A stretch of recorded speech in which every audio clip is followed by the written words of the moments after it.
Vía Pública. 11 de la noche en punto, qué gusto saludarlos como siempre en el comienzo de una nueva semana con Vía Pública que ya está al aire increíblemente, prácticamente en las postrimerías de este mes de agosto, donde la lluvia aún no le da tregua a nuestro país porque estamos esperando varios frentes que van a llegar sobre todo al sur de Chile. Pero hay más noticias, algo que sucedió en horas de esta tarde, donde se abre finalmente un nuevo capítulo de tensión en la relación bilateral entre Chile y Argentina. Esto luego de que un general de la Fuerza Aérea Trasandina incluyera a Magallanes dentro de una referencia a la soberanía de su país. Se trata del brigadier general Gustavo Valverde, el jefe del Estado Mayor General de la Fuerza Aérea Argentina, el máximo exponente de la aviación de ese país, quien en una entrevista para el canal de YouTube La Fábrica del Podcast incluyó a la región austral y también al mar de Drake en una referencia a la soberanía argentina. El militar hablaba sobre espacios estratégicos cuando aludió tanto a Magallanes como al mar de Drake, al que calificó como una llave bioceánica como soberanía argentina, agregando que su país debe mantener la presencia en ellos. Esto ha desatado una ola transversal de críticas de parlamentarios de todos los sectores, quienes han calificado este hecho como gravísimo y pidieron al Ejecutivo enviar una nota de protesta formal al gobierno de Javier Milei, lo que se concretó durante esta tarde. El canciller de nuestro país, Francisco Pérez Maquena, emitió además una enérgica declaración en la que reiteró que la soberanía chilena sobre el estrecho de Magallanes es indiscutible. Escuchemos. Reiteramos que la soberanía de Chile sobre el estrecho de Magallanes en su totalidad es indiscutible y se funda en los tratados de 1881 y 1984 suscritos por ambos países. Por lo tanto, hago un severo llamado a las autoridades de otros países a ser responsables con sus declaraciones y no confundir a sus ciudadanos. El estrecho de Magallanes es indiscutiblemente chileno. Sí, vamos a ver cómo continúa este tema en las próximas horas, qué impacto tiene además en la relación bilateral de Chile con Argentina. Queremos profundizar en este y también en otros temas que tienen que ver con materias internacionales. Hay un alto representante de los Estados Unidos también acá en Chile y para eso conversamos de inmediato aquí en Vía Pública con Mariano Fernández, ex canciller de nuestro país, ex embajador además de los Estados Unidos. Mariano, bienvenido, gracias por estar acá.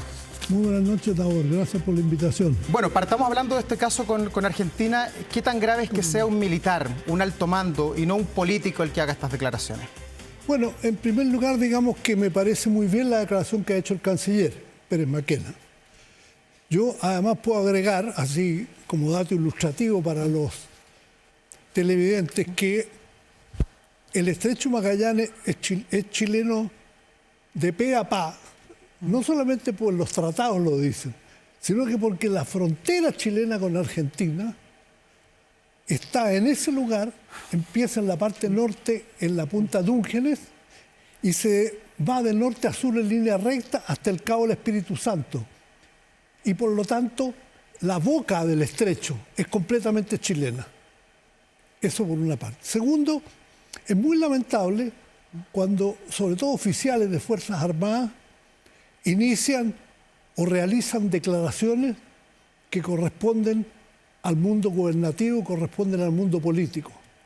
Yo tengo un gran respeto por todo lo que es la función de las Fuerzas Armadas, la protección de la soberanía, y me parece que oficiales, cualquiera que sea la graduación que tienen, cometen un error grave al mencionar estos temas. Yo creo que estuvo bien el gobierno chileno que haya enviado una nota de protesta, no la conozco, y me parece que lo natural va a ser que el canciller converse con su colega argentino para que se ponga un poquito de disciplina en el país, porque resulta que Argentina tenemos que tener muy buenas relaciones con Argentina. Con los miles de kilómetros de frontera que tenemos, no podemos darnos gusto de generar tensiones en este mundo tan tensionado. Pero ellos son un poquito liberales para dar opiniones. Entonces ya llevamos 2 oficiales diciendo cosas. Yo creo que llegó el momento en que el canciller converse largamente con el canciller argentino, se tranquilicen las cosas y que no volvamos más sobre estos temas que no nos hacen bien ni a Chile, ni a Argentina, ni al continente. Y una nota de protesta, que es lo que ha enviado o va a enviar nuestro país en las próximas horas, ¿es suficiente o se debería pedir algo más? ¿Una rectificación pública o algo por el estilo? No, en primer lugar, la nota de protesta me parece muy bien, la declaración del canciller me parece bien. Lo que creo es que hay que tener a partir de esto que se ha hecho en público, una conversación más privada, más clara, que defina definitivamente que esto no es tema de conversación, ni de ambigüedades, ni cosa que se parezca. Ya.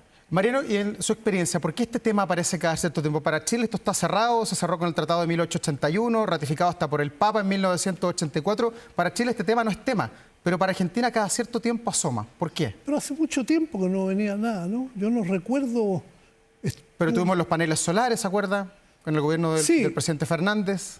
Pero hagamos una Todos con el estrecho. No, hagamos una distinción. Yo entiendo, por lo que escuché, no estoy, a lo mejor no puedo repetir literalmente, pero tengo buena memoria, que en definitiva el tema de los paneles solares fue un hecho fortuito de mal comprensión de la medida geodésica que correspondía. Ya. No ve dolo ahí usted.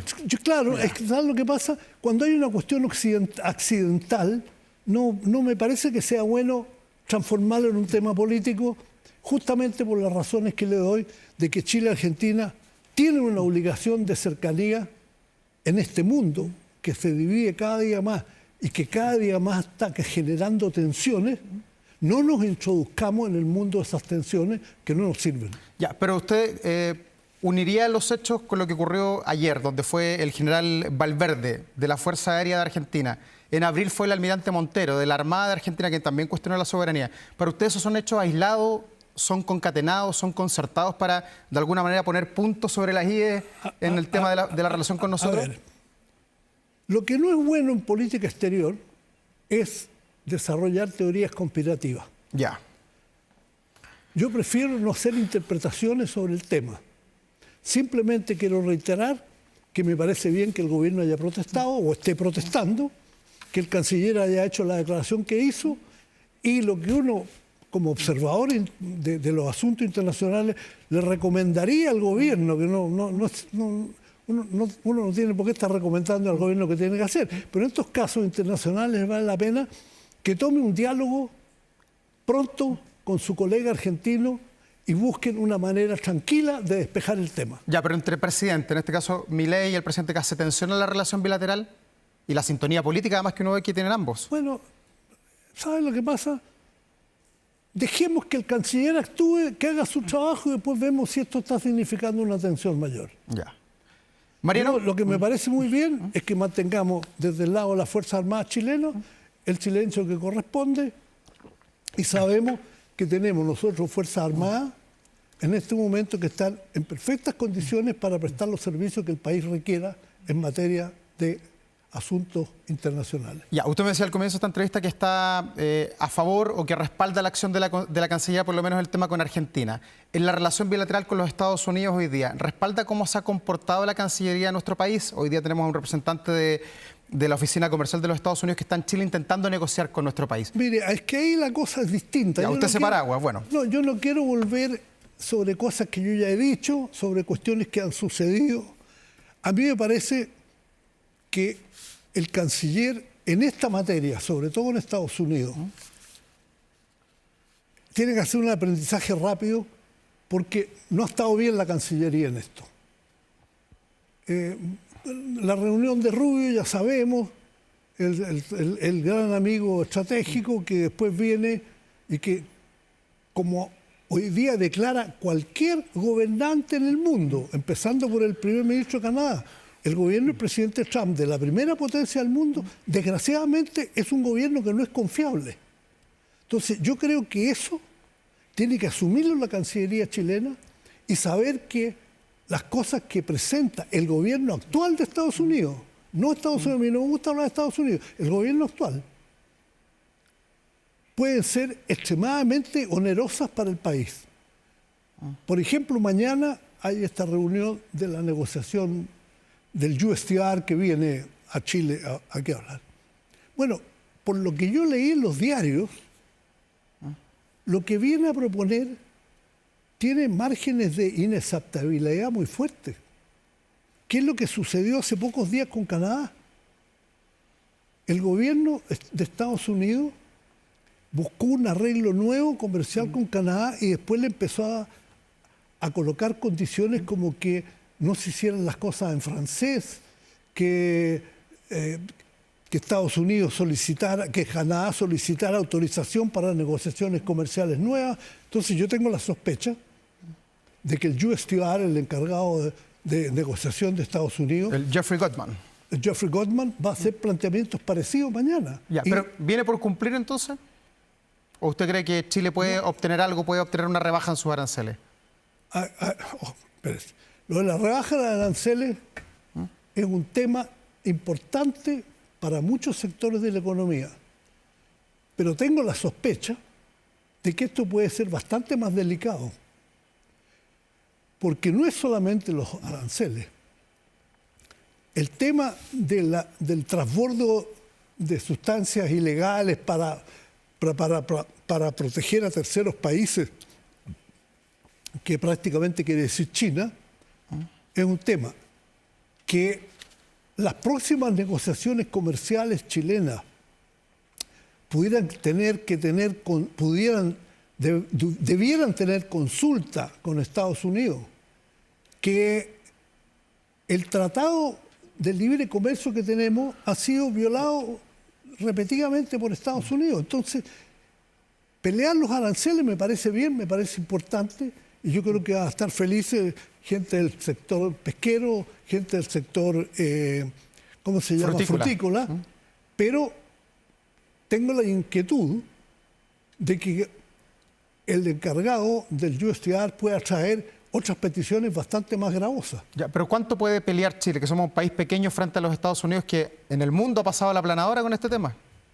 Bueno, ha pasado la planadora, pero fíjense que le está resultando no tan claro. En primer lugar, está teniendo efectos políticos en su propio país. Ha visto la caída en la popularidad del presidente Trump en las encuestas. Sí. Aproximándose elecciones en noviembre que pueden significar una debacle al presidente Trump.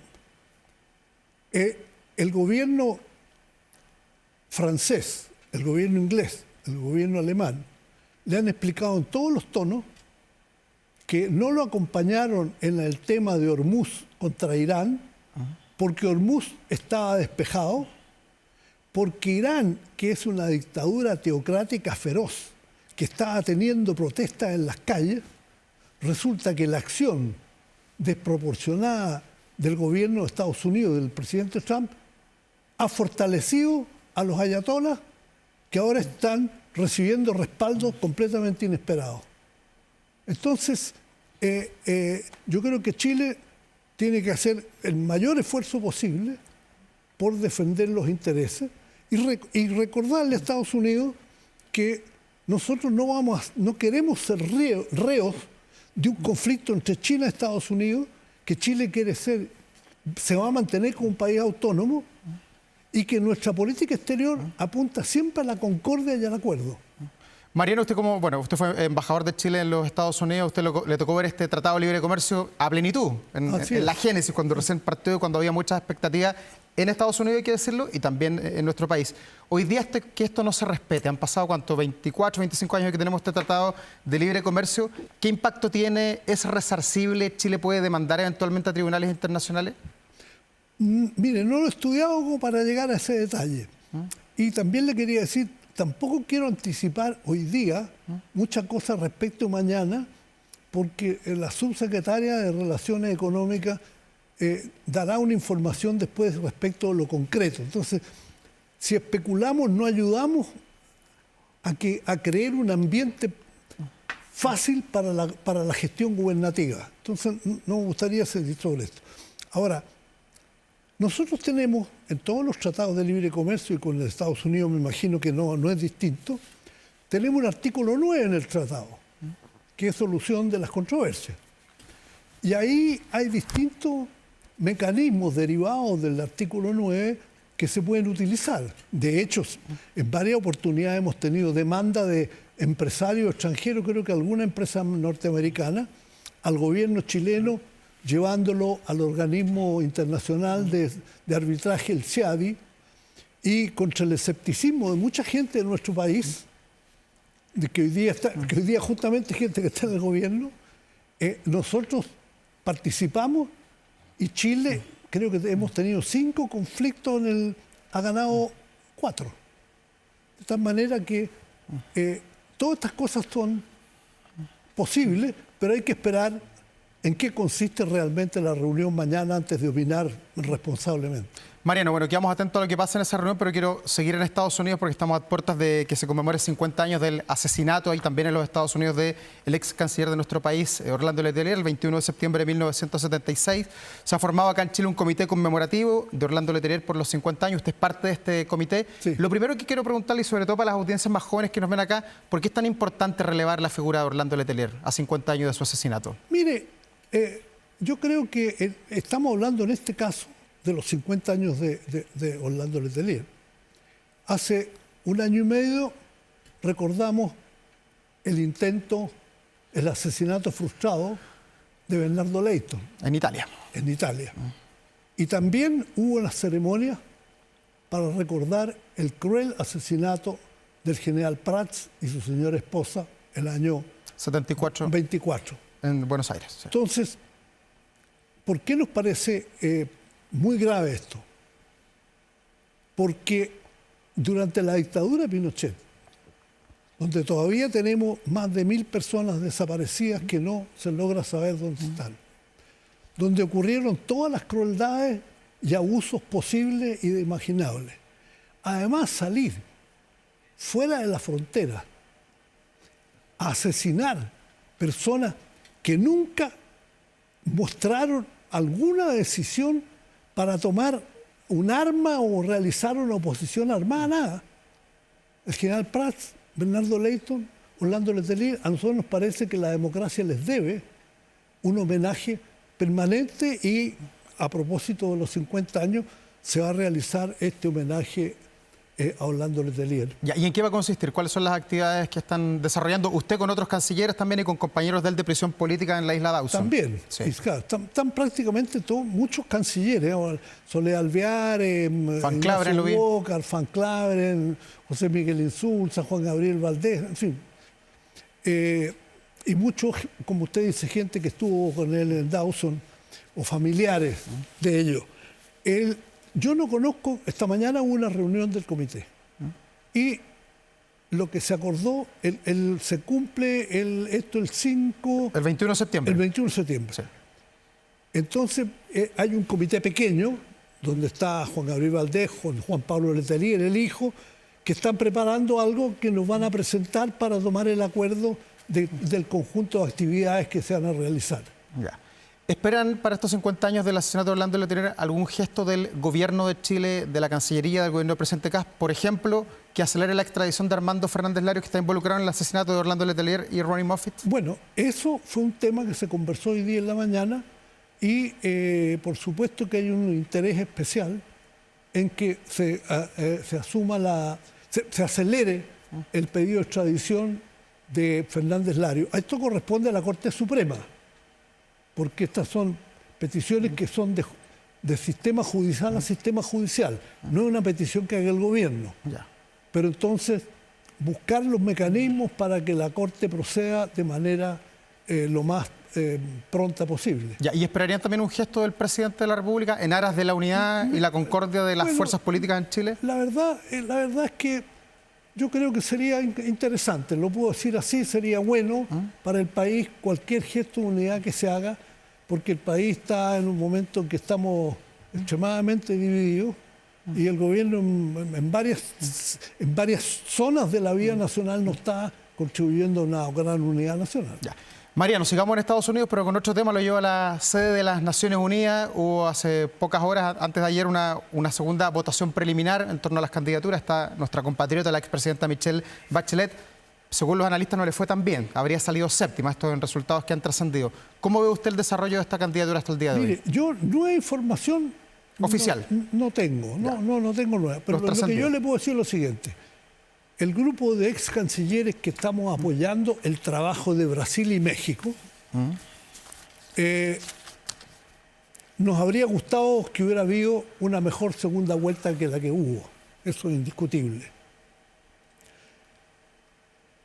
Y en ese sentido no podemos dejar de lamentar que el gobierno chileno haya retirado el apoyo a la presidenta Bachelet.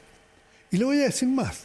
Después de la experiencia, lo que hemos hablado de la Cancillería con Estados Unidos, las intervenciones internacionales, yo tengo la sensación, y sería interesante que se enterara el gobierno, de que si le correspondiera ahora tomar decisión, yo creo que sería bastante distinta la opinión del presidente Kast, porque estamos perdiendo una oportunidad, o podemos perder una oportunidad muy significativa. ¿Por qué? La votación que hubo es así, no nos gustó.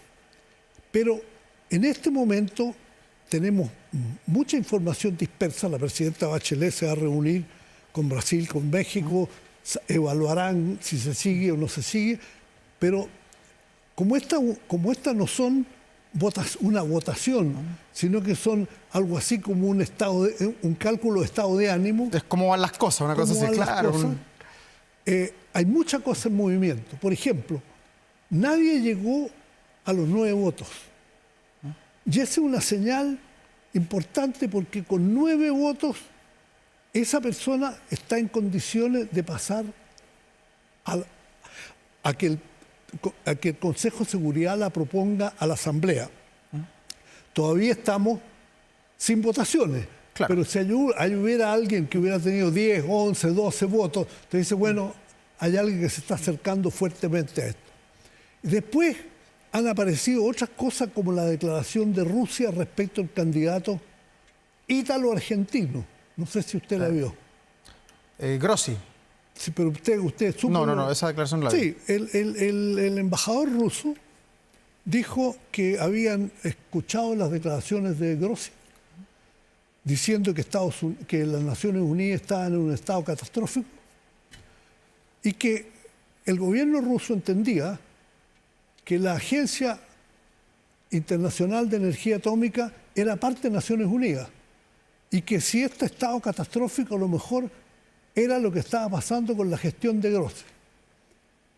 Los periodistas conocidos entienden que aquí ya hubo un veto. Ya. Dicho esto, dice aquí este es un candidato que tiene un veto. Ya, no va más, como dicen en los casinos, no va más. No hay ningún país que haya dicho sobre otro candidato alguna cosa tan categórica. Pero puede haber algo tácito porque desde que se impugnó de alguna manera por el gobierno de Chile la candidatura de la presidenta Bachelet, al no apoyarla como país, se dice que Estados Unidos eventualmente podría tener una mano por detrás. No, pero hablemos de veto. Veto es veto. Ya, pero es que ninguno ha vetado porque todavía no es la votación. No, por eso digo. Son trascendidos. Pero la opinión rusa es prácticamente un veto a un candidato, porque lo trató de candidato ítalo-argentino, que es un argumento adicional en vista de la posición de Meloni, la primera ministra de Italia, el gobierno italiano, en la guerra, en la invasión rusa a Ucrania. Entonces hay que hacer una lectura. Una doble lectura. Una lectura de entre líneas. Del resto del resto, nadie ha dicho alguna cosa así gravosa o complicada. La presidenta Bachelet va a evaluar, está evaluando con los gobiernos que la patrocinan. Nosotros la vamos a apoyar en todo lo que sea necesario y yo creo que la falta de apoyo del gobierno chileno es un tema que es complicado. Ya. ¿Y usted cree que si el día el gobierno la apoyara o la hubiera apoyado desde el principio, otro gallo cantaría? No.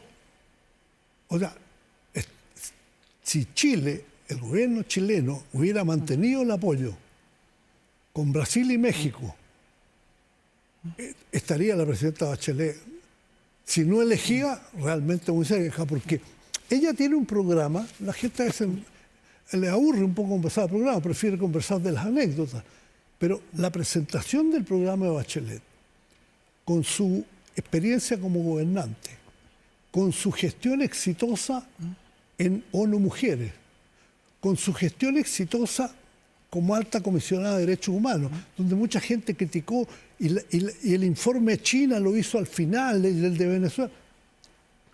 Miren el récord de quién ha hecho informes sobre qué cosa para poder opinar sobre la notable gestión que tuvo la presidenta Bachelet en materia de derechos humanos. Entonces, yo tengo la impresión de que es que estaríamos en otra situación distinta. Ya, pero esta candidatura tuvo un pecado de origen, como plantea la derecha, porque el presidente Boric la presentó a nombre del país, pero no la sociabilizó con las fuerzas políticas, no la sociabilizó con la derecha. ¿Se equivocó el presidente Boric allí en la génesis de esto? Yo creo que sí. Que sí. Yo creo que sí. Pero también... ¿Por qué se equivocó? También, bueno, porque, mire, es lo mismo que le estamos diciendo al gobierno actual. Hay cosas en que, de la misma manera como el presidente Boric fue muy sólido en cuestiones de democracia como la invasión a Ucrania, como la situación de Gaza, etcétera, en otras cosas se equivoca. Aquí el gobierno ha estado muy bien en lo de Magallanes, pero no ha estado bien en la cosa con Estados Unidos en la primera fase de las relaciones.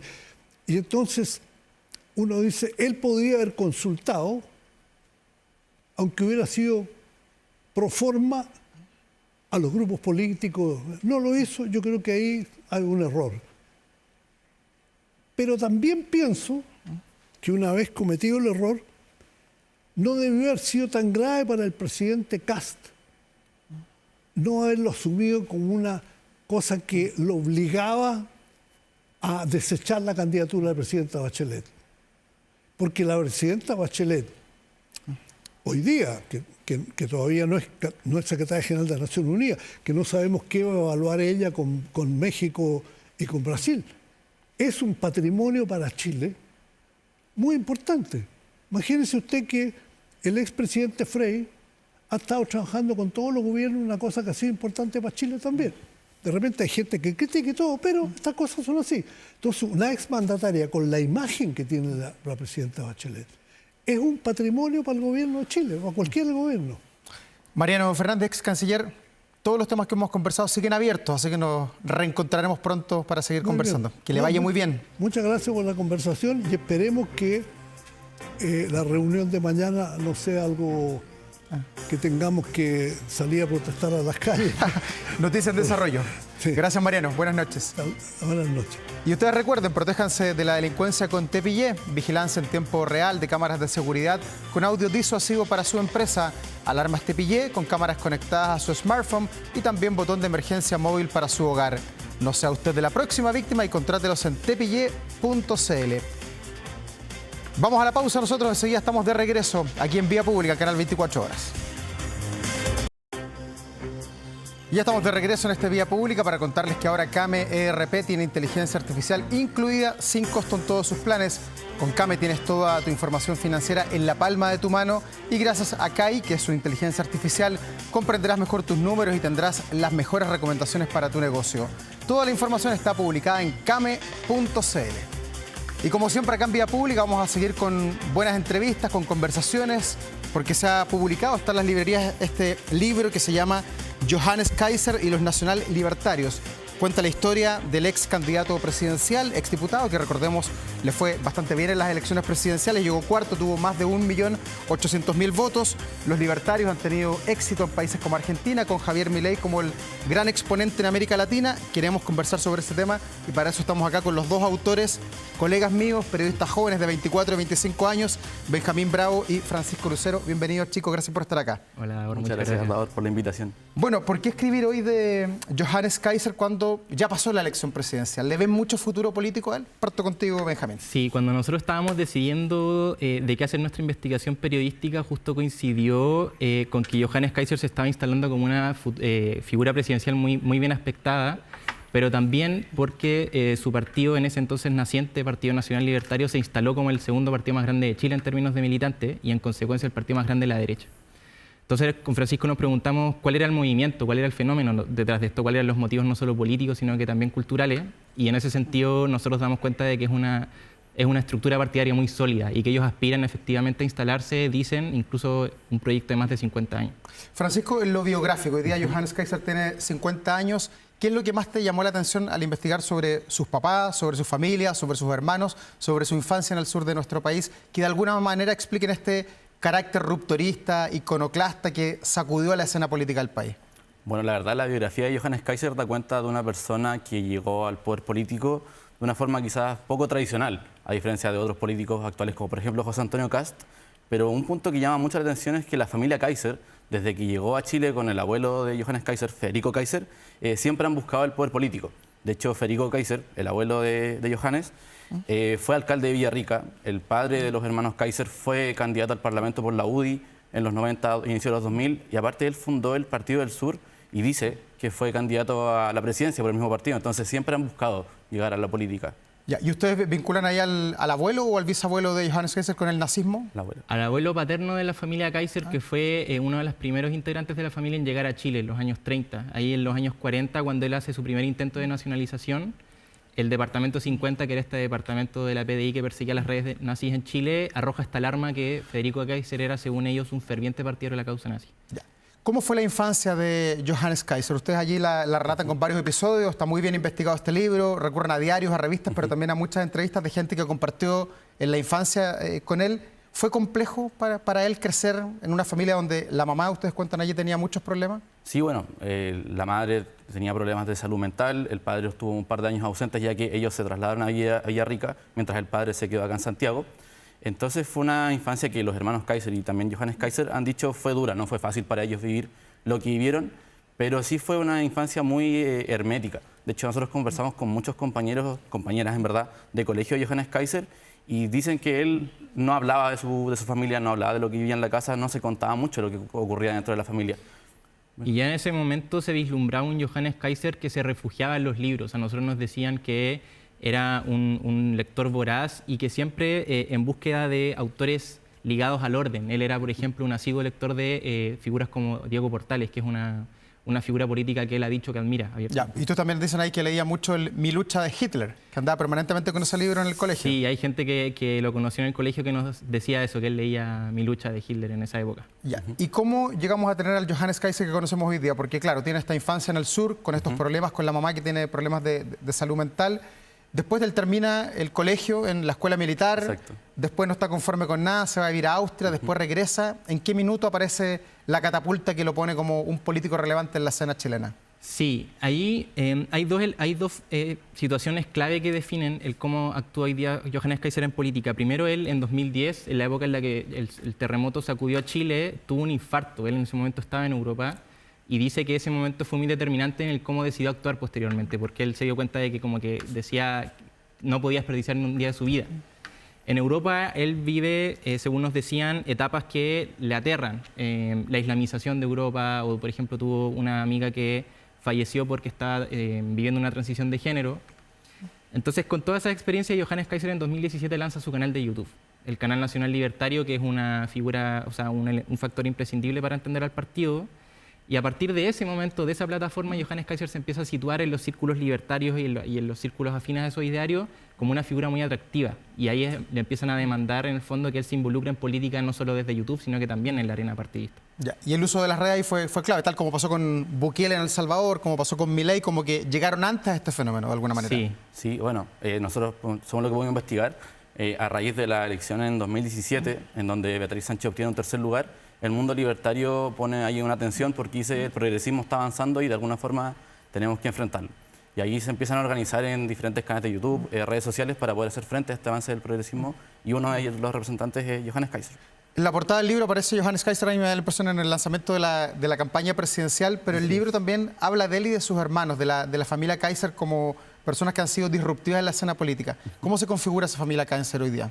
Sí, ahí cada uno de los hermanos ha tenido un rol muy marcado. El primero en entrar en la arena más abiertamente política fue Axel Kaiser. Él, a nosotros nos decían los militantes del partido, él fue la voz en el desierto que abrió los canales, los caminos del libertarismo en Chile, desde sobre todo la plataforma que supuso la Fundación. Y parece que en Sudamérica también, porque lo alaban desde Argentina también. Efectivamente, y él empezó a tender los puentes con Argentina, con Javier Milei, con quien tiene un vínculo muy íntimo. La senadora Kaiser, por otro lado, ha desarrollado una beta más filosófica desde la academia, que también es muy admirada intelectualmente en el Partido Nacional Libertario. Johannes Kaiser, la figura política, Leif Kaiser, desde su Asociación Chilena para el Rifle. Son 5 hermanos ellos, ¿no? Son 6. Son seis hermanos. 6 hermanos. Y los otros 2 también tienen roles. Max Kaiser tiene un rol financiero, empresarial. Él ha desarrollado esos negocios. Y el último, el Etzel, que él vive en Europa. Él está un poco más distante, pero siguen siendo todos muy afiatados. ¿Y la familia Kaiser tiene un buen patrimonio? ¿Tienen buenas espaldas económicas? ¿A qué conclusión llegaron? Bueno, históricamente la familia Kaiser armó una buena fuente económica en el sur de Chile y los hermanos Kaiser la mantienen de alguna forma. Si bien no mantienen grandes redes o negocios millonarios, excepto Max Kaiser, que se dedicaba más a ese ámbito, sí mantienen una situación bastante cómoda. Ahí en el libro nosotros damos cuenta de que el abuelo precisamente de Federico Kaiser comenzó a desarrollar como esta beta empresarial y él tuvo negocios, por ejemplo, con la familia Chadwick. Se involucró mucho en el negocio de los vinos, cosas por el estilo. ¿Y con el papá tiene relación Johannes Kaiser? Ya decíamos que tuvo una infancia un poco traumática con la mamá, pero ¿tiene relación con su papá? Sí, cuando nosotros conversamos con la gente que conoce a Johannes Kaiser, fue muy difícil acceder a la familia. Nos decían que él es una figura muy admirada y respetada por los hermanos y también muy querida. De hecho, él fue como también de los pioneros en incursionar en la política. Dejemos la biografía más personal y avancemos en lo más político. ¿Cuánto de lo que hoy día es Johannes Kaiser se explica por José Antonio Kast? Bueno, ¿Podría existir uno sin el 8? Esa es la pregunta. Johannes Kaiser ha dicho, por ejemplo, que si es que Chile Vamos, y en este caso el Partido Republicano, hubieran hecho bien su trabajo, el Partido Nacional Libertario no existiría. El Partido Nacional Libertario nace en base a un descontento importante, sobre todo con el Partido Republicano, tras el proceso constitucional de 2023. Entonces, ahí se puede decir que hay una relación directa. Sí, ahí cuando nosotros le preguntamos a la gente del Partido Nacional Libertario cuáles son las diferencias con el Partido Republicano, muchos te dicen, mira, en lo ideológico, en lo intelectual no son necesariamente tantas, pero sí tenemos muchas diferencias en cómo entendemos el poder.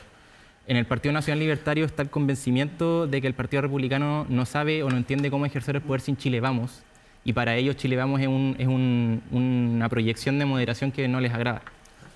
¿Los libertarios hoy día son una derecha distinta o son una derecha más conservadora? ¿Cómo la podemos leer dentro del espectro? Porque los libertarios son una cosa en Chile y otra cosa en otros países. Sí, mira. ¿Cómo la ponemos? ¿Cómo la ubicamos? Muchos nacional libertarios te dicen el ser nacional libertario es un oxímoron, porque ser nacionalista y ser libertario para muchos resulta una contradicción. Al interior del partido hay tres grandes facciones: los libertarios, los nacionalistas, pero también los conservadores. Y por supuesto que esto se expresa en muchas diferencias ideológicas, pero lo que los cruza a todos, lo que es transversal a todas estas facciones, es el anticomunismo y también en consecuencia el pinochetismo. Entonces ellos cierran filas en torno a estos dos elementos que son definitivos para su identidad política. Y es un partido que ustedes describen en el libro, está muy cerca de la familia militar hoy día. Sí, bueno, el círculo más cerrado y de más confianza de Johannes Kaiser está compuesto por ex uniformados principalmente, y de hecho Johannes Kaiser ha dicho, y él en parte por eso pasa por la escuela militar, porque él no entiende que alguien participe en política sin haber pasado por el mundo militar, y eso se ve de plano en lo que es la realidad hoy en día. Y ahí también hay un vínculo no solo político e ideológico con el mundo militar, sino que también financiero. Cuando uno empieza a verlo, cómo se financia el partido, las figuras militares son muy presentes y de hecho ellos tienen negocios con una empresa de un oficial activo del ejército. Un teniente coronel que está en el sur, ¿no? Sí, Solo que sí. está en la macrozona sur. Así es. Me quedó pendiente el tema con José Antonio Kast. ¿Fueron amigos en algún instante o siempre tuvieron una rivalidad y se olieron de que ambos eran animales políticos que tenían que de alguna manera disputar un nicho parecido? Bueno, nosotros con las personas con las que pudimos hablar siempre nos comentaron que amigos no fueron, pero siempre hubo mucho respeto mutuo porque se veían creando figuras muy importantes dentro del Partido Republicano. Y Johannes Kaiser tomó un liderazgo muy importante, sobre todo con quienes sentían cierta disconformidad con José Antonio Kast, y efectivamente hubo algún momento en que trabajaron juntos, pero después ya se logra esta distancia definitiva. Sí, también una de las críticas que se le hacía al Partido Republicano era que estaba, según nos decían, muy inspirado esencialmente en la figura del ahora presidente Kast, y que Johannes Kaiser era un líder visto como un potencial líder de la tienda, y que no hubo el suficiente oxígeno para que él pudiera emerger como figura. Ya, pero la separación con José Antonio Kast es más estratégica para que no muera el partido, quizás. Sí, cuando nosotros conversábamos con los militantes, sobre todo con los que son más cercanos a Johannes Kaiser, nos decían que desde hace ya un tiempo antes de 2023 estaba el objetivo, la idea de crear un movimiento libertario, porque en el Partido Republicano reconocían sobre todo un espíritu más conservador y también estaba esta disposición de crear como un partido más afín a las ideas libertarias. Yo decía al presentar el libro y al presentar la entrevista de que el máximo exponente de los libertarios en América Latina y también uno de los principales referentes en el mundo es Javier Milei, que está instalado en el sillón de la Casa Rosada ahí en Buenos Aires. ¿Se parecen algo Javier Milei a Johannes Kaiser? ¿Ven elementos comparativos que los sitúen más o menos en la misma pinta, en la misma línea? Bueno, ambos son outsiders, llegan de forma no tradicional al poder, o buscan de forma no tradicional al poder, y sobre todo hay nexos en cómo trabajan. Por ejemplo, nosotros conversamos con mucha gente del equipo económico para la campaña de Johannes Kaiser y nos comentaban que tenían conexión directa con el equipo económico de Javier Milei para ver cómo instalarse una vez llegado al gobierno. Entonces los nexos son claros. Ahí nosotros hacemos énfasis en el libro en que hay una creciente relación con el mundo libertario de Argentina, pero también ellos, los nacional libertarios, están tendiendo puentes a lugares como Brasil, han tendido puentes a lugares como Estados Unidos y también a Europa, sobre todo en España. Hay un desarrollo, una relación muy profunda ahí. Ya, y en la mirada más macro, ¿cómo hicieron los libertarios y cómo hacen acá en Chile para mantener vigentes ideas que vienen de hace 70 años, que son ideas de Hayek probablemente, a las que se acercó, me da la impresión, Johannes Kaiser cuando vivía en Austria, Sí. en este autoexilio de casi 20 años? ¿Cómo hacen para mantener esas ideas vigentes en un Chile que vive de los celulares, vive de la inmediatez y que no sintoniza con las mismas cosas que sintonizaba hace 50 o 60 años? En el mundo nacional libertario está el convencimiento de que hoy día están las condiciones para impulsar la gran madre de todas las batallas para ellos, que es la batalla cultural. La batalla cultural para ellos no necesariamente tiene una perspectiva únicamente económica, como uno podría pensarlo como es del mundo libertario, sino que también sobre todo valórica. Entonces, su discurso libertario no solo está enfocado en la reducción del Estado, sino que también en hacer énfasis como en cosas como en la agenda valórica, en lo que ellos se oponen, por ejemplo, a la agenda pro aborto o a la agenda como feminista. Entonces ellos también tienen estos componentes valóricos conservadores que son muy determinantes en su personalidad. Y para mover el cerco de esa batalla cultural, hay que ser valiente, Sí. ¿o no? Porque de repente hay que entrar en lugares donde se conocen dos opciones y irrumpe esta tercera opción, que es lo que ha hecho muchas veces Johannes Kaiser, sobre todo cuando era parlamentario. Sí, o sea, hay que ser valiente y es algo que ven los militantes nacional libertarios en Johannes Kaiser. O sea, ellos ven que él es el líder que puede impulsar este movimiento de cerco y lo ha hecho. De hecho, ahí en la campaña presidencial, muchos nacional libertarios nos comentaban que veían como con distancia la moderación que percibían en el discurso del ahora presidente Kast, y que para ellos la moderación no era una virtud, sino que parecía ser una debilidad. Entonces, para ellos el poder decir lo que piensan genuinamente es un valor en sí mismo, en el fondo. El Partido Nacional Libertario, que es el de Johannes Kaiser, ¿puede existir más allá de la figura de Johannes Kaiser o él es el partido? Es un germen de descontento que muchos nacional libertarios nos dicen que se está cultivando al interior del partido. Hay gente que ha dicho que es una pyme de la familia Kaiser. Personalista. Efectivamente, y sobre todo enfocado en el círculo. Para muchos nacional libertarios se les hace inaccesible los círculos de poder del partido o acceder a cargos de elección popular, porque sostienen que en el fondo el círculo de Kaiser, que no solo su familia, sino que también su entorno más cercano, les hace como un poco difícil y concentran también el poder. De hecho, hay quienes han ironizado con que el partido se llama Partido Nacional Totalitario. Sí, y hay, ¿cómo se llama el capítulo que hablan de fratricidio? Algo así, Fratricidio, donde sí, se matan entre ellos en el fondo. Sí. Claro. ¿Qué Ahí- ejemplo nos puedes dar allí? Bueno, ahí, por ejemplo, en la instalación del partido hubo muchos roces porque faltaban instituciones internas del partido, entonces muchas veces se tomaban decisiones sin consultar en las bases. Y eso fue un germen de descontento, como decía Benjamín, que ha estado presente hasta el día de hoy. De hecho, cuando asume el gobierno de José Antonio Kast, está la posibilidad de entrar al gobierno como partido y aparentemente la cúpula decide no entrar, y ahí hay una molestia muy grande de las bases porque no se les consultó. Entonces ahí se ve ese germen. Ya, ¿ustedes intentaron conversar con Johannes Kaiser, que es el biografiado en este caso? Sí, nosotros intentamos conversar no solo con él, sino que también con su familia. Solo pudimos conversar brevemente con su hermana, la senadora Kaiser, y con Johannes Kaiser nosotros intentamos en reiteradas ocasiones de distintas formas hablar con él a través de su equipo parlamentario, de su equipo presidencial, también de él, pero no fue posible. Pero hablan sí con su señora. Sí, Sí, hablamos en extenso con Iveta Varia, que ¿Ya? ella es una figura muy determinante en el partido. ¿Y ha provocado un cambio en él? ¿En la personalidad, en el contar hasta 10 y en un montón de cosas más? Sí, ellos han estrechado una relación muy importante, no solo en términos personales, sino que políticos, y de hecho ella nos comentaba que juntos, por ejemplo, tuvieron un acercamiento muy profundo a la Iglesia Ortodoxa, que es algo que ambos practican hasta el día de hoy. Ya, y ellos tienen un hijo chiquitito, que es una hija. Una hija que es chiquitita. ¿Qué pasa con los otros hijos de Johannes Kaiser? Tiene unos hijos grandes ya. Sí, bueno, en su momento el primer hijo que tiene Johannes Kaiser, él no está presente en el momento del nacimiento y después viaja con la madre y el hijo viajan a Austria, pero finalmente se devuelve el hijo y la madre y él se queda distanciado del hijo. El segundo hijo lo tiene en Europa y a día de hoy mantiene, ha dicho él públicamente, buen contacto con ellos, como que reconfiguró un poco la relación que mantenía con ellos, y de hecho en el cierre de campaña del año pasado participa el hijo mayor de Johannes Kaiser. ¿Han tenido feedback más allá de Johannes Kaiser, de la familia Kaiser? Porque aquí hablan de Axel, del hermano más chico, de Vanessa Kaiser, que es senadora de la República. ¿Respuesta al libro? Sí, que lo vieron, lo leyeron, lo publicaron, ¿no les pareció? No, ¿Sí les hemos pareció? sabido nada. Había Ya. un silencio respecto en general al mundo libertario respecto a la recepción de esta investigación. Oye, y más allá de la escritura, que es un libro grandote, tiene casi 400 páginas, Para ustedes, ¿qué tal fue el proceso? Ustedes muy jóvenes, lo decía yo, tienes 24 y 25 años, están recién salidos de la Universidad de Chile. Sí. ¿Qué tan difícil fue escribir un libro? La verdad es que, como en lo personal, lo más difícil fue, como decía Benjamín, llegar al círculo de Johannes Kaiser, porque nosotros dividimos un poco las entrevistas, el reporteo en dos. Por un lado, lo que es la vida de Johannes Kaiser, que fue lo más difícil, y por otro lado, las entrevistas al mundo nacional libertario per se. Y ahí fue un poco más sencillo quizás porque es gente que está muy orgullosa de lo que piensa y de lo que está haciendo. Entonces contaban con mucho orgullo y con cierta facilidad nosotros lo que querían. Y aparte ahí contamos con un proceso de documentación muy importante también para el libro. Sí, nosotros logramos conversar con más de 40 personas, militantes de base, grandes dirigentes del partido, gente que integra el Círculo de Hierro Johannes Kaiser, y desde un inicio nos propusimos comenzar desde afuera la investigación, ¿no? Exacto. Comenzar a hablar con los militantes de base, con la gente que conocía más de lejos a Johannes Kaiser, y a medida que íbamos obteniendo más información y más sustento en la investigación, nos fuimos acercando a los núcleos respectivos, que eran los núcleos del partido y también los núcleos de la familia. ¿Qué es lo que más los sorprendió a la hora de escrutar a esta figura y a este partido? Yo creo que el proceso de indagar en la trayectoria histórica de la familia Kaiser fue muy interesante también porque los hermanos Kaiser han sostenido que su abuelo llegó a Villarrica escapando del nazismo y la documentación a la que nosotros accedimos en el fondo contradice esa versión. Pero también fue muy interesante ver cómo los procesos históricos de Chile fueron determinando en aspectos personales a la gente. El estallido social, por ejemplo, fue algo que marcó a todos los militantes del Partido Nacional Libertario, sobre todo a los jóvenes.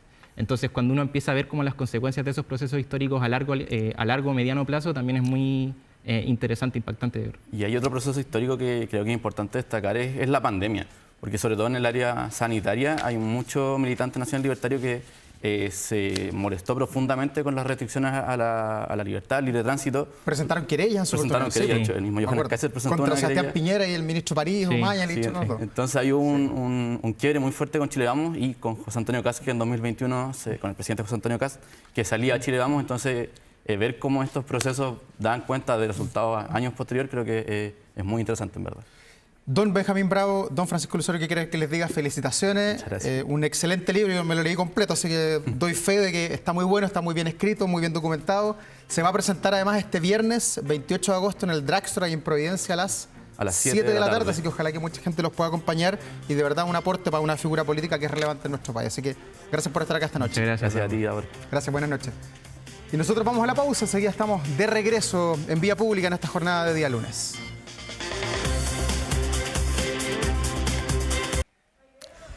11 de la noche con 52 minutos, estamos de regreso en este Vía Pública, cerrando esta jornada de día lunes bien acontecida. De hecho, veamos lo que se publica hasta ahora en nuestro portal 24horas.cl con información que ocurrió hace pocos instantes porque ya se confirma la extradición de Martín de los Santos. ¿Lo recuerda? La justicia de Brasil dio luz verde a la extradición de Martín de los Santos Lehmann tras la notificación a la embajada de nuestro país en Brasil. Y la Policía de Investigaciones de Chile ya prepara un operativo para traerlo de regreso a Santiago para que enfrente a la justicia. Usted se acordará de este caso muy mediático, la golpiza que él le dio al conserje Guillermo Oyarzún en mayo del año 2025, causándole graves lesiones en su mandíbula y también la pérdida de visión en uno de sus ojos. Finalmente, después de casi 2 años, va a enfrentar a la justicia de nuestro país, que va a tener la última palabra en este caso. Veamos las temperaturas de inmediato. ¿Cómo está Santiago? Ha ido de más a menos. Tuvimos 28 grados el día sábado. Parece un recuerdo de hace muchos años porque para el martes, miércoles y jueves usted ve que comienzan a descender las temperaturas y que la lluvia podría llegar mañana pasadito el mediodía suavemente en Santiago y luego incrementarse en la tarde. Lo mismo se va a repartir en otros lugares del país, principalmente en la zona sur de Chile, donde esperan una alta cuantía pluviométrica, sobre todo a la altura de la región de la Araucanía, la región de los lagos y también la región de los ríos.